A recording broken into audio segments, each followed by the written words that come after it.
Welcome to the Campbell girls. We're sorry that you're not here. You're missed. Today's the day of our first big debate. We're starting out with a quick debate, which, as you know, is 30 seconds of preparation, 15 seconds of expression. Here is your debate topic. Should statues be removed or not?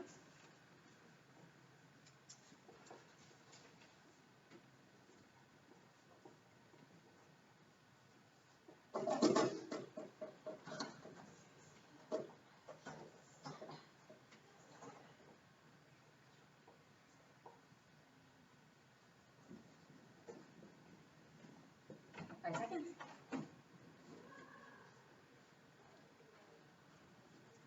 And stop.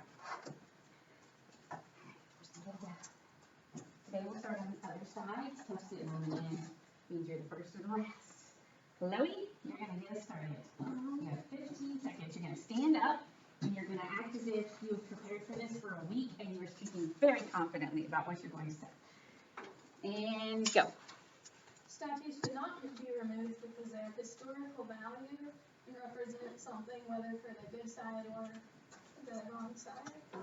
And yeah.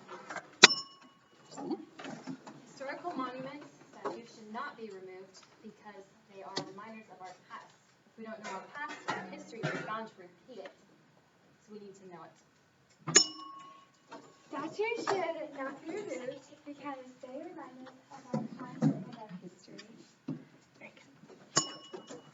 Statues should not be removed because just like in the Bible, when something major happened, God would have them put a monument there to remember it. We can teach kids by what they see, and it's just a reminder so that when we go back, you know, and what you do not know, you tend to repeat whatever the quote is.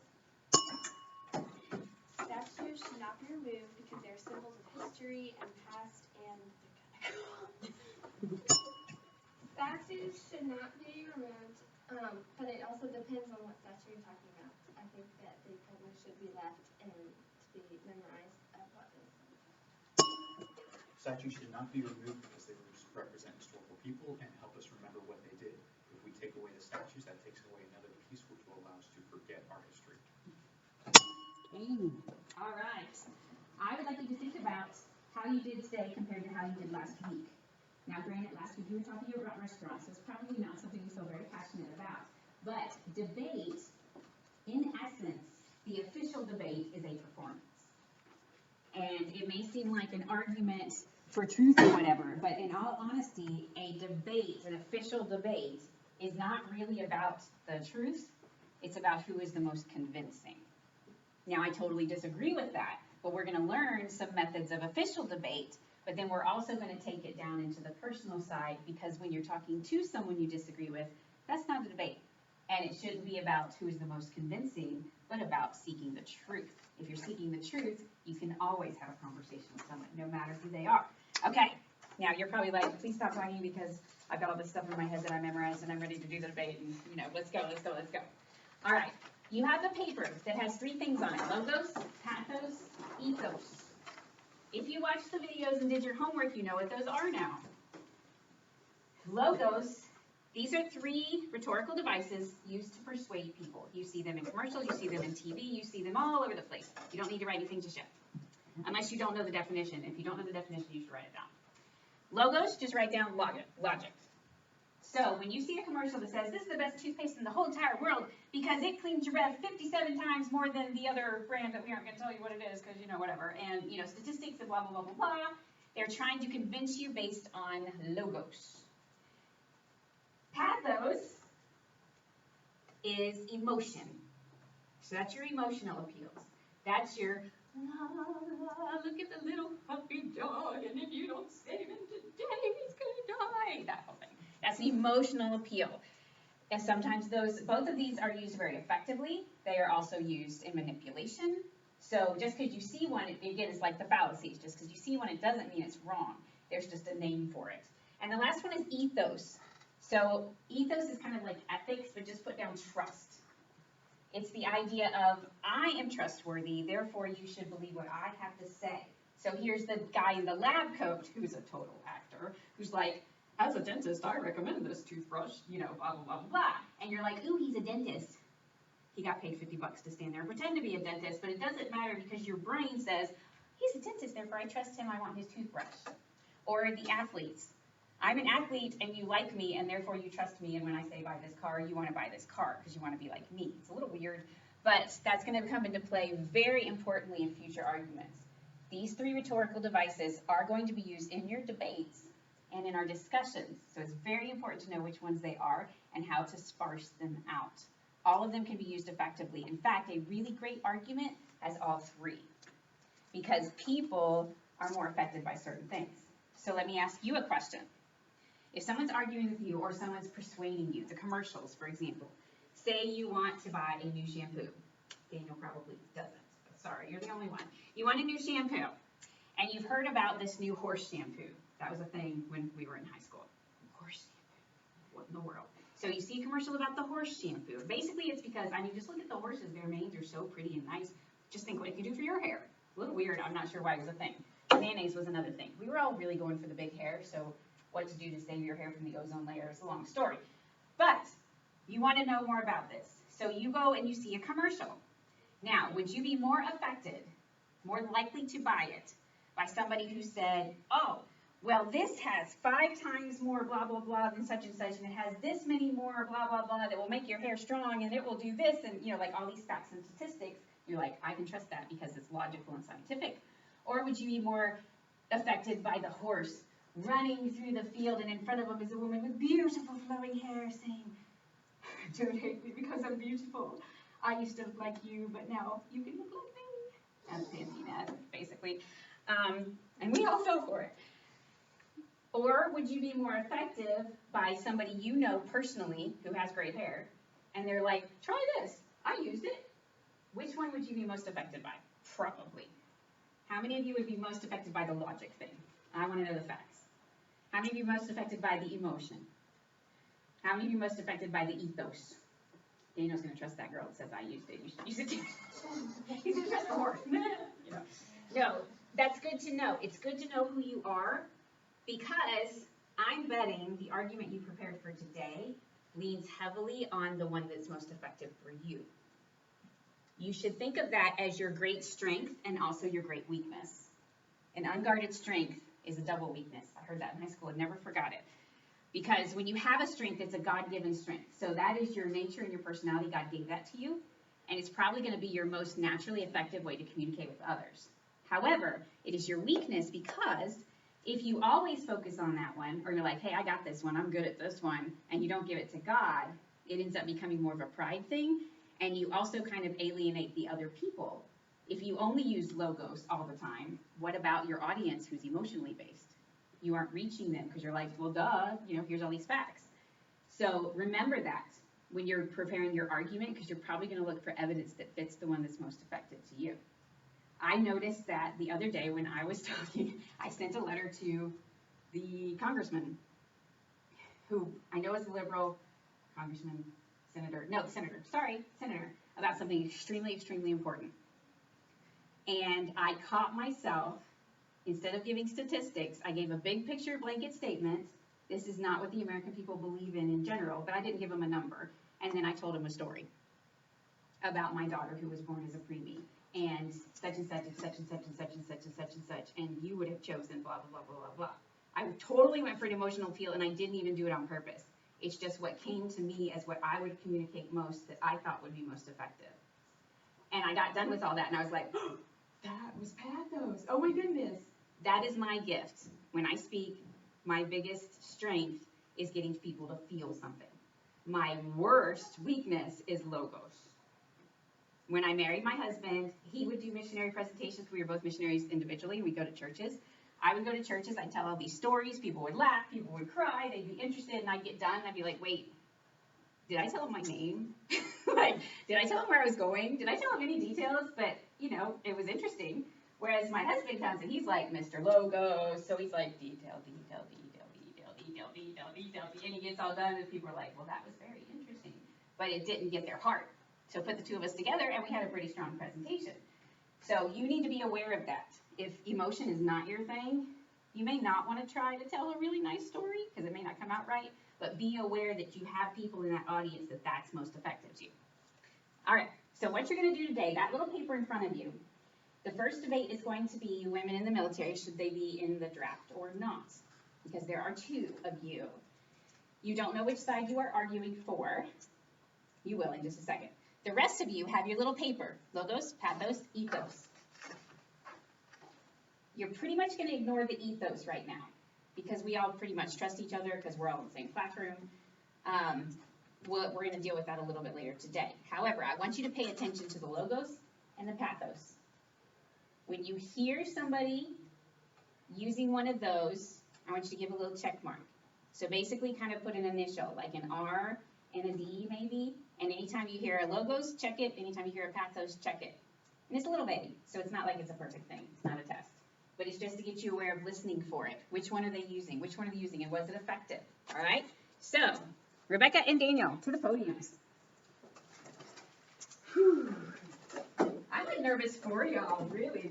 Wow, this is a big deal. Okay, take your paper, go to that one. There's How many to choose from? 2 papers, okay. Take the paper. All right, here's how this is gonna work. You may look at it, and if it's not the one you are particularly bound towards, you may panic a little bit, and then deal with it, and adjust. Your job is not to tell us what you personally believe. Your job is to convince us of whatever argument is on your paper. Is this not what you're expecting? I don't know at this stage. Oh. Okay. Let's see. Ah, yes. Okay. Your little paper is going to have positions on it. Rebecca got the military affirmative. Opening argument, 1 minute, then 20 seconds. So what that means is you are first. And you are going to give your claim that yes, whatever it is you're arguing. You are the opening argument, so you don't have anything to rebut at this point. So you are going to give your 1 minute, ta-da, and then you are done.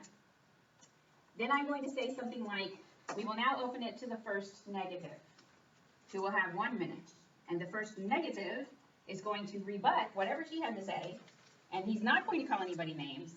He is going to use good logos and, yeah, whatever. He's going to do it right, hopefully. And then he's going to be done with his 1 minute. Now, because there's only 2 of them, we're going to give them a little more time. Y'all are going to have 1 minute each. So if she wants, because we need a room to rebut, if Rebecca wants to, after that is finished, she can have 20 more seconds to rebut whatever he had to say. And then if Daniel wants, he can do a final rebuttal of what Rebecca had to say and a concluding argument. So basically, you know, ladies and gentlemen of the jury, now we have proved that such and such and so and so. And even if you're technically losing the debate, act like you're not.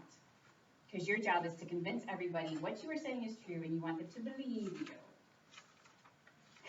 Ready? Just to be clear, she does a minute, I do a minute, then she can have 20 seconds, and then after that. Correct. Now, unfortunately, the clock from the study hall room has no second hand. Not helpful. I'm going to use the one in the back, but thank you, Tiffany. So, as we begin, you may go. Women should, oh wait, do I say if it should or shouldn't first? Mm-hmm. Okay. Women should be drafted into the military. The definition of military is an armed force. How can the military expect to have a first-rate armed force in a war if half the population is excluded from the draft? Drafting women into the military will seriously help the talent pool for more delicate and sensitive duties that not every guy has. When there's a war, women will be needed in the military because a staggering only 3 out of 10 Americans are even fit for military service. In conclusion, women have a different set of skills and will be essential to the success of a mission. Thank you. First affirmative. We now will go to the first negative. You have 1 minute. Women should not be drafted into the U.S. military. A volunteer army fights better than a conscripted one. This is most evident in Vietnam. Only 1/3 of the army was conscripted, 2/3 volunteered, and this was more than sufficient according to the government's needs. If ever a need great enough to instill the draft again, it would be great enough for men and women to volunteer in sufficient numbers. But in general, women are better suited and needed more serving at home. This is evident in the fact that women make up only 16% of the modern U.S. military. In April of 2021, 44% of women Army soldiers failed the new Army Combat Fitness Test, compared to only 7% of men. Allowing the draft of women will likely lower military regulations, allowing weaker women and weaker men into the military, even into frontline combat, not only putting their lives at greater risk, but putting those lives of the soldiers around them into greater risk as well. Excellent. The first affirmative may rebut. You have 20 seconds. You made some really good points, Squirrel, and I really love the statistics you said. And I believe that there can be, like, 5 seconds. amendments that women who are not physically able will not have to be in draft. Time. Good. Second rebuttal. While there can be made amendments for where certain women don't have to be in the draft, in general, I do not believe the average women should be drafted. And you were correct that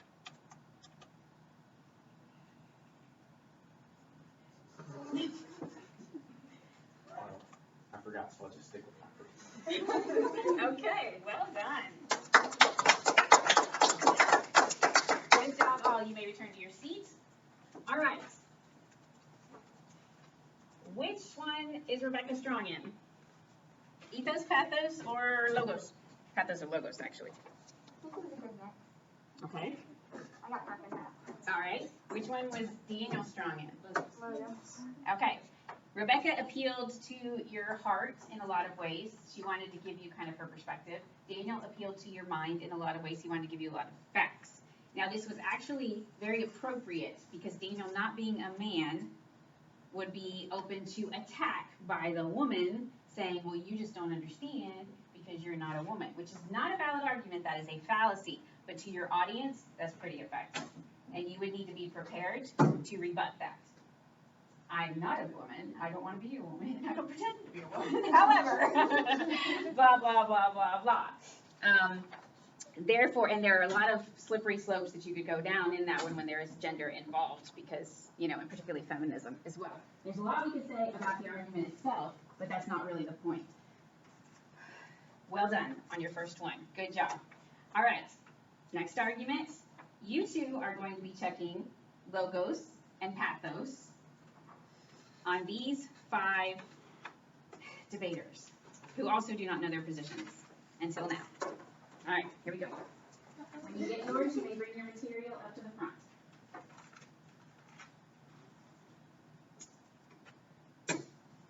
There will be a first affirmative, or, well, there will be a predestination affirmative, predestination, rebutter, second, free will, opener, free will, rebutter, and a middle.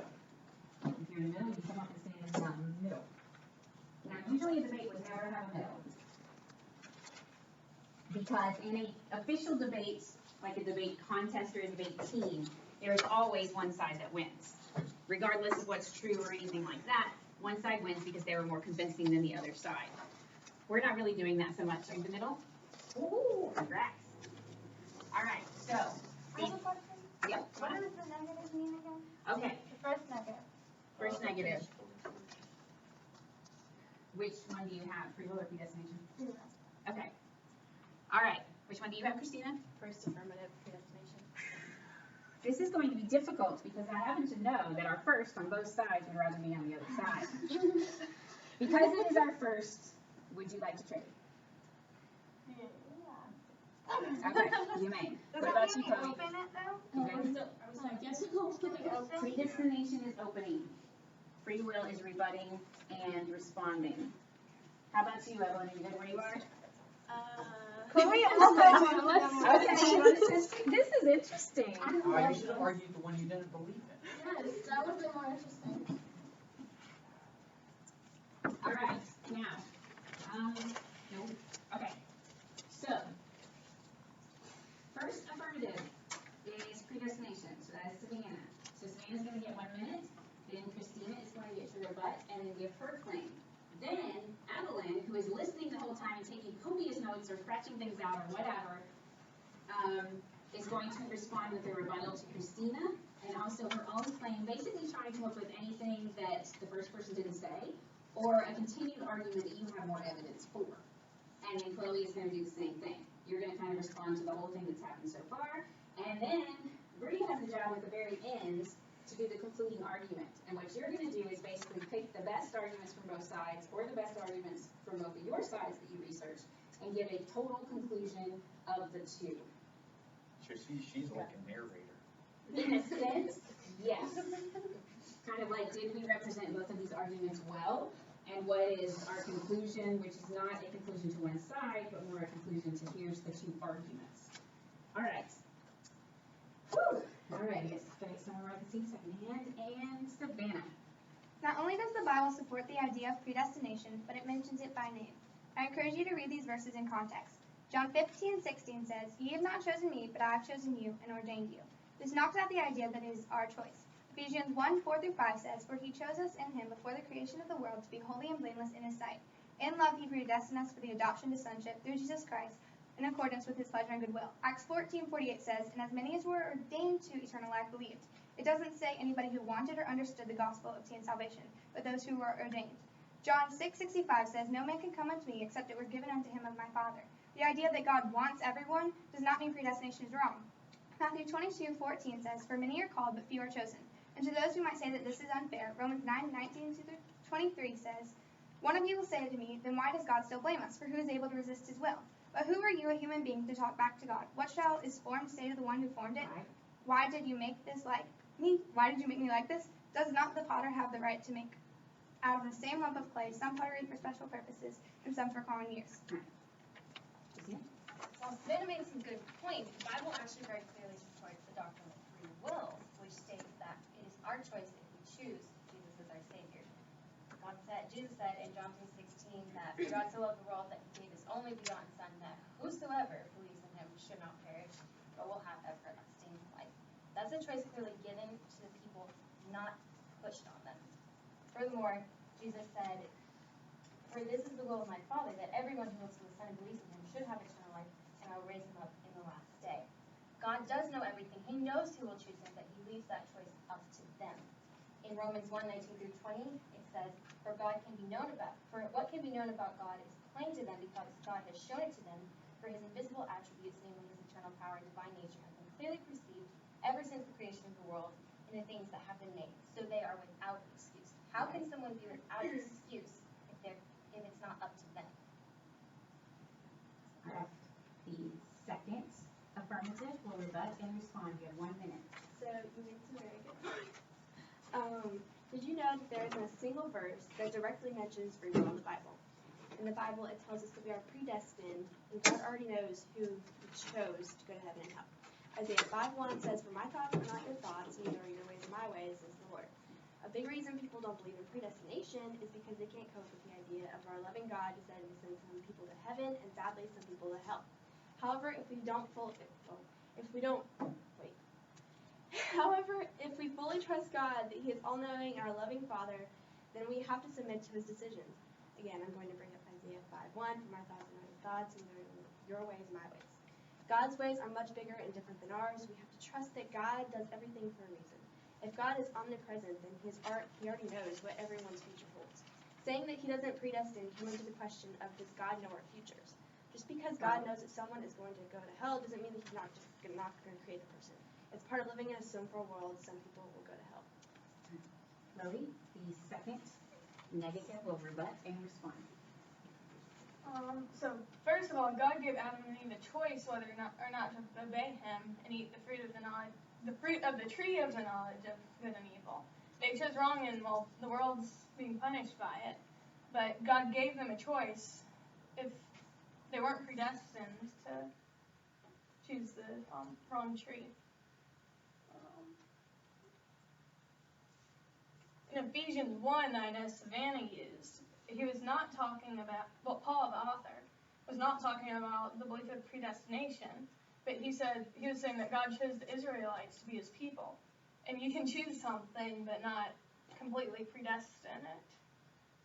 And, well, he was also saying that the Gentile believers were now part of Israel. He was not talking about predestination. Yeah. Thank you. Middle, you have 1 minute to make concluding remarks. Which one do I start with? Yeah, whatever you want.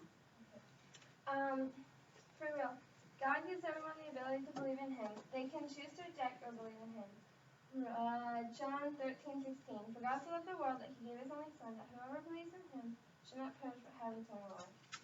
And then also for predestination.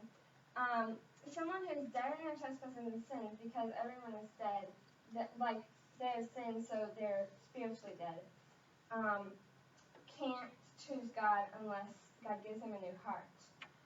Romans 3:10-11. As it is written, none is righteous, no, not one. No one understands, no one seeks after God. Romans 3:23. For all sin and fall short of the glory of God. And Ephesians 2:4-5. But God, being merciful to us because of the great love with which he loved us, even when we were dead in our trespasses, made us alive together with Christ. By grace you have been saved. Excellent. Good job. I'm clapping you just got here, so good job. You have a seat? Well done for your first one.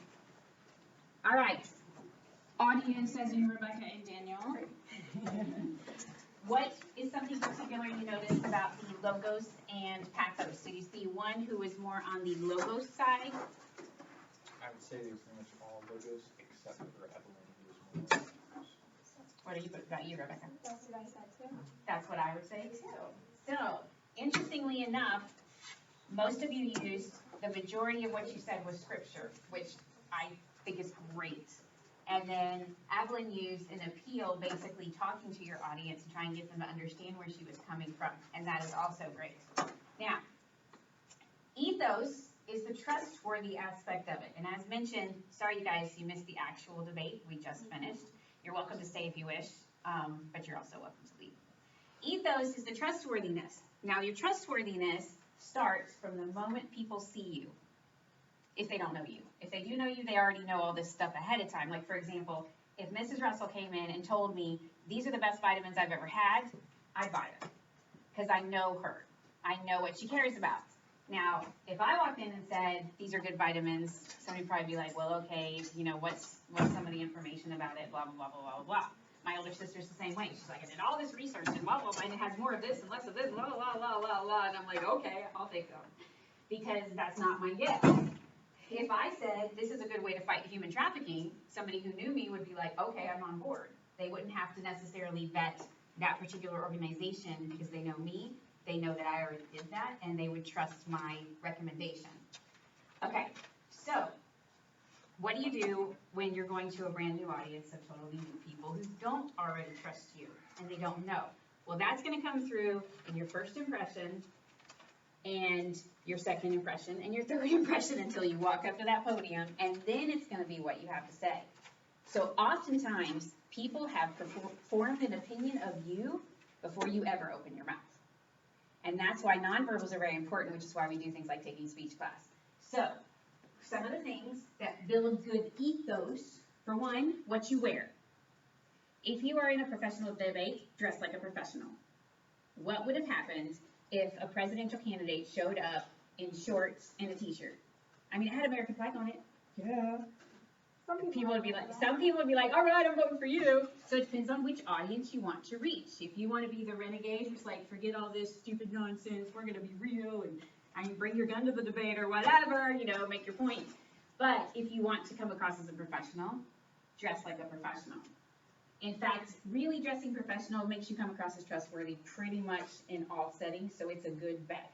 If you aren't quite sure, go for more dressed up than less dressed up. Now, it doesn't mean like makeup and fake eyelashes necessarily, but being put together. Wear something that's put together that when you sit down, they're not going to be able to see up your legs, that isn't like spiked heels and, you know, feather boas and sparkly something or another. You're telling people who you are by the way you're dressed. Make sure your hair's all in place. I know that's like kind of dumb, but put it back from your face so that when you look down at your notes, people can still see you. And you can still see your notes. That's kind of important too. If you're always going, and you look like somebody from the 90s, we were always doing that. Okay, so you want your hair to be stable and stationary often. You want your clothes to be stable and stationary as well. You don't want to be showing off too much. You don't want to be too casual. You also don't want to be too like formal, you know. I'm gonna wear my big sparkly sequin dress and be like, trust me, and they'll be like, are you singing a song? Like, what are we doing here? So they need to know you're here for a professional reason. Also, if you dress professionally and come across as professional, something in their brain says you probably did your research. It may not be correct. You could be like all dressed up because somebody else dressed you and walk up and be like, ugh. But likely you're going to come up and you're going to know what you're talking about. Whereas the person who dresses sloppy, they probably prepared sloppy. Just be aware of that. You're going to give a message before you give your message. The way you stand. Stand like you know what you're talking about. Even if you are totally shaking on the inside, even if you don't actually know what you're talking about. This, again, is a performance, remember? Act like you know what you're talking about. They talk about fake it till you make it. When it comes to a debate or something in front of a bunch of people, if you act confident, your brain actually catches up with what you're doing. The Bible says, commit your works unto the Lord and your thoughts shall be established. It's almost like if you do the thing you're supposed to do, your feelings and your mind kind of catch up to you. And if you walk up to somebody and you're like, hey, you're not going to feel more confident the next time you do that. The next time you're probably going to go, hey, and it's just going to stay that way. Whereas if you're like, okay, I know I need to look them in the eye. I'm terrible at looking people in the eye. I have to like force myself to do it. Look them in the eye, stick your hand out, keep your shoulders back, and talk confidently. And you may have to force yourself to do it because it may be incredibly uncomfortable. So you walk up and you're like, hi, it's nice to meet you. And you leave. You're like, oh, okay. But it's going to sink in. You're like, I did it and I didn't die. How many of you watched the video on 100 Days of Rejection? That was awesome. I want to watch it again. I was so impressed. I was like, I'm totally inspired. That's really, really neat because you could train yourself to feel a certain way. It's really cool. So you come up to the podium. You already have your notes all organized. You are ready for this. You can have 3x5 cards. You can have a notebook. I would highly recommend, if not writing it out word for word. I know that's difficult. It needs a lot of practice. But the problem with word for word is you have to stick with your stuff. Now, those of you who are more logo-spaced, that's extremely hard. Like my husband, when he does Sunday school, he wants to literally type it all out. And then he kind of wants to read it because going on the fly is not comfortable. So if you need to read it, a good technique is keeping your thumb where you're at. It also, a good technique is making outlines. Some things are bigger, some things are smaller. I'll show you. See, this is for this class. I've got down what I need to put on the board before we start. I've got down the big things. I've got in bigger anytime I need to do something with stuff. So I need to make sure, oh, you need that paper right now. Now I say this. Oh, you need the coin right now. Now I say this. So that I know this is a new category, you can jump. And in new categories, you can give a pause. And during the pause, your brain, you have time to look down and catch the next thing. So you can keep your finger. Here's number one. You say number one, move it to number two. Now you talk, talk, talk, talk, talk. When it's time to come to number two, your finger's already there. And then you move it to number three, and then you talk, talk, talk, talk, talk, and you go down to number la, la, la, la, la, la. Nobody minds that. But if it's like, oh, where am I? Where am I? Ah. Again, it's a nonverbal that says you're not quite comfortable with what you're saying. Let's see, what else? When someone says your argument is stupid, not necessarily like stupid, but they say, well, that was a good point, but, and then they go on to annihilate everything you say or disagree with everything you say. Don't freak out. It's okay. That's what a debate is for.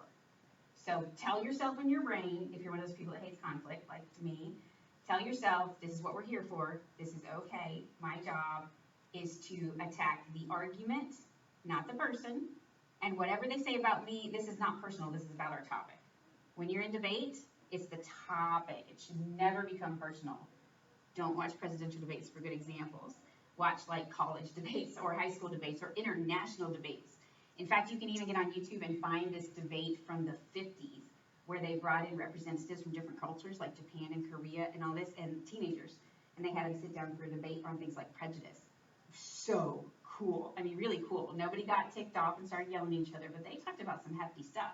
The little Indonesian girl talked about being overtaken by, the white continent, and the girl from Britain, like, she literally didn't get it. So, like, Worldview was coming out, she was like, oh, but I think they thought they were helping you. Like, seriously, she said that. And in our culture right now, we'd be like, And the poor little Indonesian girl, instead of getting upset, she was like, so, like, in what ways did it not help? And the other girl was like, well, for example, we couldn't have an education because, and she expressed it, But we're still watching it now, 70 years later, because it was that good. So maybe I'll try to find a link on that and send it to you. Good example. So standing up straight as much as you can, keeping your papers organized. If you have 3x5 cards, you can hold them. If you have papers, just keep it down so that every person in the audience can see your face, the whole thing, which is hard to do, and also not be looking down all the time. So, it's tough. But the more you practice it, the easier it gets, believe me. Okay. Now, that is the official debate version. Life is not an official debate. And one of the things, I don't want you leaving this class knowing how to do a debate, when how many times in real life are you going to be standing behind a podium arguing over a topic with someone? Even if you become a professional, it's not going to be all the time. But how many times are you going to get in a discussion with somebody who disagrees with you? That's probably going to happen a lot. And what do? Do you run from it? That's what I tend to do because I'm scared of not knowing the right answer, and it's not right. So, what are things we can do? Well, one of the things you can think of, in a real-life conversation, things aren't black and white. Anytime there's a debate, you have to choose a black and white, right? Predestination, free will, the end. Who wins? Well, now we all jump over to this side because they want to debate? Well, no, we know they're just arguing about a topic. The military. Sometimes things aren't as clear as you think they are. What do you see? Just tell me. A bunny? Yeah. A duck. A duck? What did you see first? A duck. How many saw a bunny? How many saw a duck? Interesting. Now, can you all see both of them? Now that somebody told you? Now, is it a bunny or is it a duck? No. Yes. And that's something very, very important to remember. Sometimes it's not clearly black and white. Okay, here's another one. You can take one and pass them down. So, the coin in front of you. I know somebody who likes to always say, there are two sides to every coin. There are two sides to every argument. Now, your coins are different, but they're all coins, right? And every single one of them has two sides. So, when you think of arguments, there's one side or there's the other side. And who wins? Well, debate is about who wins. And who wins is the most convincing person. And that's great. We will work on that. But in real life, it shouldn't be about who wins. It should be about the truth. Truth should trump the desire to win. If it doesn't, you got problems. There are people who enjoy arguing for the sake of arguing. And they will just argue about anything even if they don't believe it. Just for fun. This podium's not really white. It's actually all the colors other than white because it absorbs all the colors other than white, and the white reflects. And so what you see is white, but it's not really white because it's all the colors other than white. Nah. It's not going to help anybody in real life, I mean, it might be fun if you're just debating a topic. That's fine. It's totally fine. When you get out of here, Tiffany's just waiting to talk to you about predestination and free will. So you can't wait. But in real life, you're talking to people, not about a topic. And most of the time, real life things aren't black and white. Unless you're watching old TV. But, like, somebody actually believed that back then, everything in the world was just black and white. Because that's what they saw on TV. So even that is nuanced. All right? Now, your coin, it has two sides, right? So there's two sides to every argument. What if your argument is a cube? What if it's not black and white? When you're talking to a person, we tend to think about the topic. Is it this or is it this? And where do you stand on that thing? And if you stand there, I'm ready for you. Boom, here's all my information. But a person is nuanced. A person has a worldview. A person has some direction that they're coming from. They have things going on.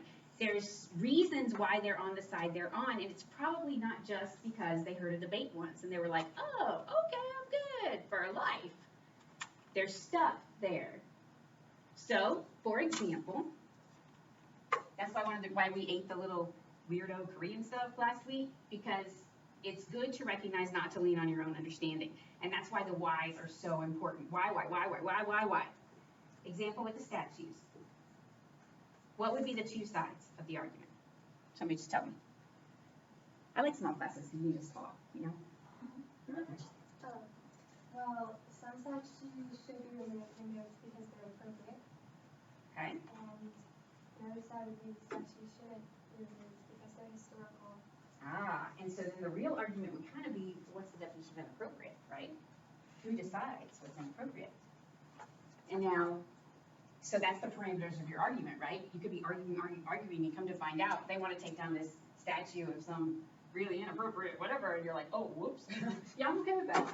And you were going all political on them, and James Jefferson is Madison, and James Jefferson's not a real person. In debate, you should always be very prepared. And in teaching class. I want to show you something. These are my pictures from Bangladesh. I lived there for 2 years. It's a very, very poor country. And very, very idolatrous. See this? This is a statue of the goddess of death. When I lived there for 2 years, I saw hundreds and hundreds and even thousands of these statues. Stores on the side of the road that all they did was make these statues. You go into a restaurant, there's a little statue guarding your restaurant. You go to a store, there's a little elephant statue with a whatever guarding your whatever, and incense burning, and statues. I cannot think of one single time the whole 2 years that I saw a statue that wasn't an idol. Let's rethink this argument. Should statues be taken down? Or should they be left up? It's not a coin. There are more sides to this argument. So for one, our terms need to be defined. What kind of statues are we talking about? So then our parameters need to be defined. Why are we talking about the statues in the first place? Context. You need to know the context of your argument. Because somebody can walk up to you and say, as a believer, I think statues should be removed based on the Bible. Gideon did it. All the good kings did it. They went and they broke down all the idols, and the 10 Commandments. Second commandment is what? First one is, thou shalt have no other gods before me. Second one, don't make any graven image. One time I believe it just says don't make any graven image, period. Another time it says don't make any graven image to bow down and worship them. So you can talk about intent. Okay, so then we back up.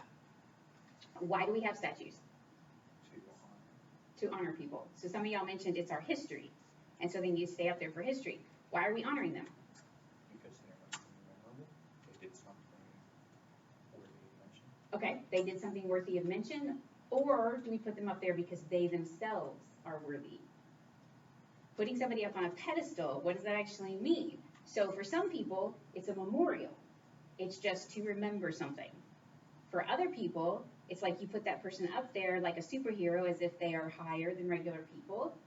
And if that's the case, then when people find out, oh, guess what, they were human and they're sinners, now we feel betrayed and we should take them down. Does that make sense? That actually makes sense. Okay, so if the problem is we lifted people up and then they turned out to be sinners, as you all are, now they should be taken down because now they're sinners and we don't like them anymore. Should they have been put up there in the first place? According to the scriptures, so is it about intent or is it about statue itself? I'm not going to give you an answer on that. Y'all can debate it. But thinking about this, if someone came from Bangladesh and saw our statues, what would they assume they are? And you'd say, no, they're just memorials. Well, what happens when they walk into a Catholic church? And now somebody's praying to Mary. It's okay, it's just a memorial. No, it's not. That's an idol. What about the little crosses that people wear on their neck with little pictures of Jesus on them, little statue Jesuses, and it's going to give them good luck kind of thing? Really makes you start thinking about things, doesn't it? It like dig deep, dig behind the argument, dig around the argument. What are the other sides besides the two sides that people are talking about? So context is extremely important because everything that you said on statues, I agree with. As an American and understanding the culture that we're in and the setting that we're in, I totally agree. In fact, I was in Morganton one time, and these people, there's a statue in the middle from the Civil War, and a bunch of people actually came with their guns, and they were, like, protecting the statue. It was really uncomfortable, because the police came, and, like, I'd like to go home now, thank you. It's very, very interesting. Or maybe that was just on YouTube, and I just happened to be there a few days earlier. I don't remember. But anyway, nonetheless, The point is, if you know your context, you can give a better argument than if you just know your side of the coin. Because you're only looking at your side, and you're preparing for your side. You have a great argument for your side. One of the best things that ever happened to me in this sense, I was in a Life of Christ class in college, and the guy said he was gonna, our teacher, I don't remember anything from his class, like seriously, except this one day, where the guy said, okay, I'm gonna be a Jehovah's Witness. And here we all are, you know, us students who think we know stuff. We've been through Bible classes. We're ready, yeah, we got it. And so somebody was like, oh, well, the Bible says da da da da. He was like, yeah, but, and he came back with something. And so somebody else said, oh, well, blah, blah, blah, blah. And he was like, yeah, but, and he came back with a scripture on us. And I was ready with something, and somebody else, and he totally annihilated every argument we had. And in the end, he was standing there as a Jehovah's Witness, supposedly, and we were all just sitting there like, we got nothing. And it was good for me. It was good for me because I had all this knowledge, but knowledge is not the same thing as wisdom. And interestingly enough, just got a letter in the mail from a Jehovah's Witness lady who personally, by hand, invited me to the memorial of Jesus' death. And it sounded so good and so scriptural and biblical. And I want to be like, Jehovah's Witness, okay, let's learn all the little target things that are issues with them. And I'll be like, bing, bing, bing, bing, bing, bing, bing, and get her. But the thing is, she's not a debater. We're not having a debate. She's a human being with a soul. And me winning a debate is worthless if I don't win her soul. And so what I need to talk to and address and prepare for and plan for and get my scriptures for is for her. The problem is, who is she? Look at all these different colors. Where does it come from? Why is she a Jehovah's Witness? What happened to her? What does she really believe? Does she even know anything, or is she just like following somebody else's rhetoric? What's going on? So to really, really communicate to someone where they are, you need to know where they are. That's where the whys are so awesome. So somebody jumps into the statue thing. So say you have a Hindu friend who comes to visit your house. Don't feed them any beef, just so you know. We had this guy who worked for us. And there was a cockroach one time, and my friend was from up north. She wasn't used to cockroaches. She was terrified of them. And we were eating supper, and there was a big cockroach, and she was like, ah! And she called him in, Rosal, go get the cockroach! Well, Rosal is a Hindu, and you're supposed to respect all life, and so you can't kill anything, not even disgusting little cockroaches. So he reaches down, and he kind of goes, punk, and kind of knocks it out, or whatever he does to it, and picks it up by the antler, and comes over to the dinner table and says, is there anything else? It was so awesome. She was like, yeah, get it away, get it away! I was laughing so hard. Okay, anyway, so he comes to tell you, and he's like, what are the statues for? Is that an idol? He might say that, and then you have a good opportunity to tell him blah, blah, blah, blah, blah, blah, blah. However, what if he just says, I didn't know you had statues. And what's in his head behind what he said was, I have idols at home. I didn't know you had idols too as a Christian. When I was in Nepal, the one guy that took us on tour was talking about different gods and goddesses, and he was saying something about three, blah, blah, blah, blah, blah. And he was like, you know, like you Christians, you worship God and Jesus and Mary. And I was so floored by that, I didn't even say anything, because I was just so surprised. Like, wait, what? What? I wasn't ready.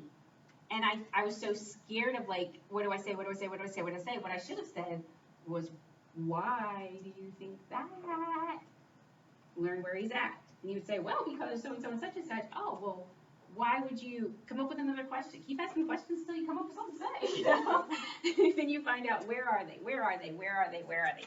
So, knowing your audience is extremely important on whether or not you are effective. So next week, we're going to be learning, and over this week for your homework, we're going to be learning about knowing your audience. Learning about your audience and being able to communicate with your audience. So, one of the things you're going to be doing is preparing an argument. You get to pick your topic, whatever it is. I mean, preferably something like debatable. I want to tell you that 2 + 2 is 4, which is actually debatable at this point, but, you know. Guys shouldn't swim, and girls need to win. Okay. You can talk about that if you want to. Come up with something that you want to argue. You all made lists of things you'd be interested in talking about, so use one of those if you want to. But the thing is, you're going to have to come up with an argument, a 30-second argument, for 3 different audiences. So 30 seconds for one audience, 30 seconds for one audience, 30 seconds for one audience. Now maybe you get to choose your audiences. Bunch of deaf people, not a good idea.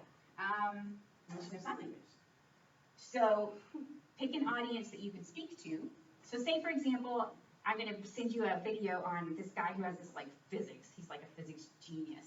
And they have him talking to, saying the same principle of what he discovered or whatever to different age levels. So he has, like, a 7-year-old, and he has to explain it to a 7-year-old. And then he has, like, a teenager, and he has to explain it to a teenager. And then he gets to talk to a guy who's in college for what he's talking about, and they start going off on all these terms, and I'm like, I'm done. Can I go to the bathroom now? Because there's nothing here. So that's the point. When you get above people or beyond people or outside, you lose them. So you need to learn how to communicate to them. So, for example, the women in the military thing. You have one group of women, you're going to talk differently. Women unite! We deserve this, and how can they keep us out? What's wrong with them? They just want us to stay home and do the laundry all the time. Big losers! Ah! And you can really work everybody up and get them all excited, and they'd be on your side, right? You don't need a lot of logic there. If they're a bunch of feminists. You go over to a bunch of Marine men. Your argument's going to be different. How dare you, a bunch of losers? Oh, God, you're really bad, you know? Like, I think, you know. You could do an emotional appeal if you wanted to. Do you not understand how repressed I am at home, and haven't you read the feminist manifesto? It's been since 1960s, and I just want to stop doing the laundry. I hate the laundry. Can I please go shoot somebody? This is not going to be effective, okay? I mean, obviously, you'll get a response, but it's probably not the one you want. You're going to want to use some hardcore, I mean, drop and do 100 push-ups. That would be convincing. I don't know what would convince a bunch of Marines. And then another time, you're talking to a press. Like they're doing an article about this. And you want to convince them that you are trustworthy, that you have good arguments, and you have an emotional appeal. Whew! So you're going to be very professional, very detached from the subject, and you're just going to lay it out like you know everything you're talking about, you've already won. I'm glad it's not me. So, I'm excited about what, I get excited about this every single week. And that's something to learn too, not to trust your own understanding, because when God gives you something to do, he will give you everything you need to do it. The Bible says he's given us everything we need for life and godliness, and you may be like, well, I'm not equipped to do that. Well, no, because God hasn't asked it of you yet. I'm not ready to have 9 children. No, you aren't. You have one at a time. It's okay, or 2 or 3. But if there was one class you would ever ask me, and I would be like, no, it'd probably be debate. Well, maybe like algebra too. But I hate conflict. I hate it. Like, it makes me sick to my stomach. I want to throw up, and I want to leave.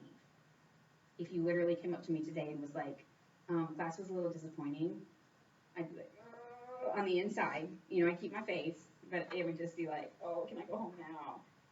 And somebody said I should teach this class, and somebody else said it would be a good idea, and I didn't want to do it. And I came home and told my husband, and he laughed out loud, like, seriously, because he knows me. But you pray about things, and you think about things, and it was like, you guys are facing a world where the culture is just dripping with lies, dripping with it. And they are switching things over to say what is moral is what is immoral, and what is immoral is what is moral, and what is good is evil, and evil good. Like, literally, you're getting attacked with manipulated messages all the time. And one of the best things I can do is to teach you, keep your brain on. There's a statement that says, keep an open mind, but not so open that your brains fall out. I like that.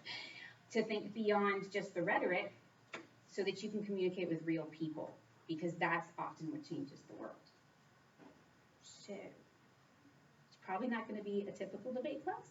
I've never even been to a typical debate class. But we're going to learn stuff, and we're going to learn how to communicate with each other. And I cannot wait. I get so excited every week. Y'all have surprised me, and I'm loving this class. It may be one of the most favorite I've ever taken. And hey, I don't have to prepare arguments. That's kind of nice too.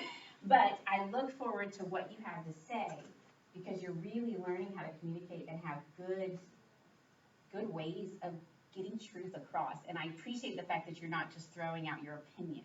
You're learning to back it up, back it up, back it up, back it up. So next week you're going to come back. You're going to bring an argument for 3 different audiences. You will not tell us who the audiences are. We are going to have to try and guess what audience you are speaking to.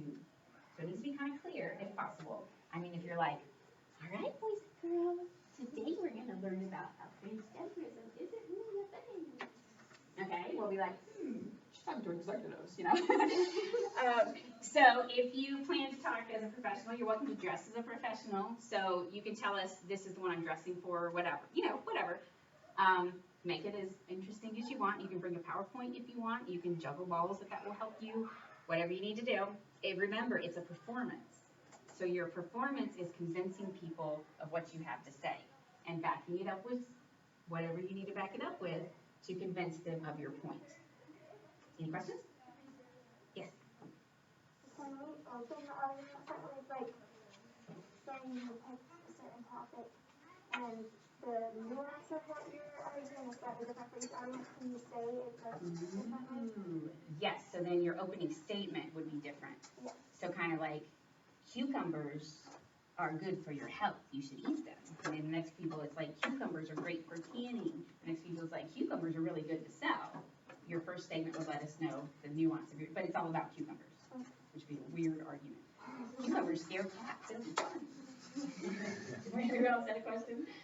Is each argument the same? Like, are you doing one argument and then you're presenting it to the Mm-hmm. Now, if you have one argument, like say pro-life, you're not going to be talking about abortion to little 5-year-olds. So you need to adapt it. So to a 5-year-old, you're going to bring in, I have a little baby that's a 12 week inside the womb, and you talk about how when they're that little, their heart's already beating, and et cetera, et cetera. So you're not talking about abortion, you're talking about life to the babies, you know, to little people. And you get to the teenagers, and you're like, okay, you know, you're going to be facing this in the colleges that you go to, blah, blah, blah, and here's how you counteract it. And then you're going to go to a pro-life rally or the women's march. Be prepared to talk to those people. You know, you're probably going to be like, look at the little heartbeat, but the heartbeat is an aspect. Be like, look at this ultrasound and look at this heartbeat at 12 weeks and yada, yada, yada.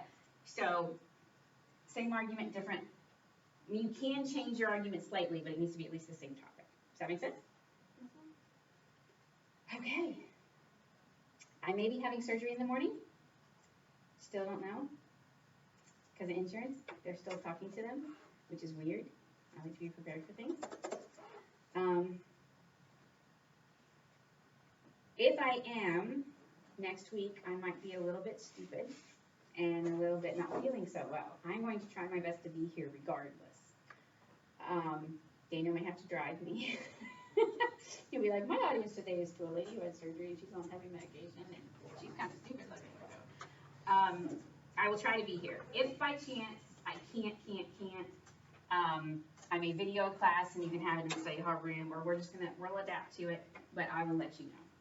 But if you would pray for me, that would be nice. It might help and make a big difference. So let's end with prayer. And if you have any more questions, you can talk to me about it. You can keep your little papers. You can keep your little coin if you feel like it. Your pin. Yay! Lord, please bless each of the students in this class. Bless Chloe. Bless Christina. Bless Rebecca. Bless Savina. Bless Evelyn. Bless Bree. Bless Daniel. Bless Maria. Bless Priscilla. Bless Phoebe. Bless all the ones who come to watch. I pray, Lord, that you would. You said you already said you're going to give us everything we need for life and godliness, but I pray for specifics of what we need. I pray that you will do what you have promised. I pray that you will provide us with the motivation, with the ability, with the resources. Thank you for the internet. It's really great to be able to do research with. Help us to be really desirous of seeking the truth, not just winning, but seeking what is right and being able to communicate it well. Thank you for this class. In Jesus' name, amen. Have a great week, everybody. If you have questions or you want to run your topics by me, that's totally fine. Just email me. I may not get back to you tomorrow if I'm in the hospital.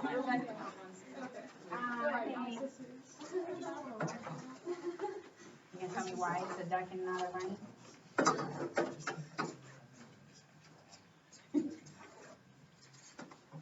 He's fat. He ate too many Cadbury chocolates, and now he has gout. A little bit. Hey, I did a rebuttal. Did you see that? Yes. That was amazing. And it was totally infallible. I had nothing to say against that. Not you argue. See you next week. You need it. I don't need it. All right, we'll see y'all next week. I'll send out emails of what you need to do, blah, blah, blah. Bye.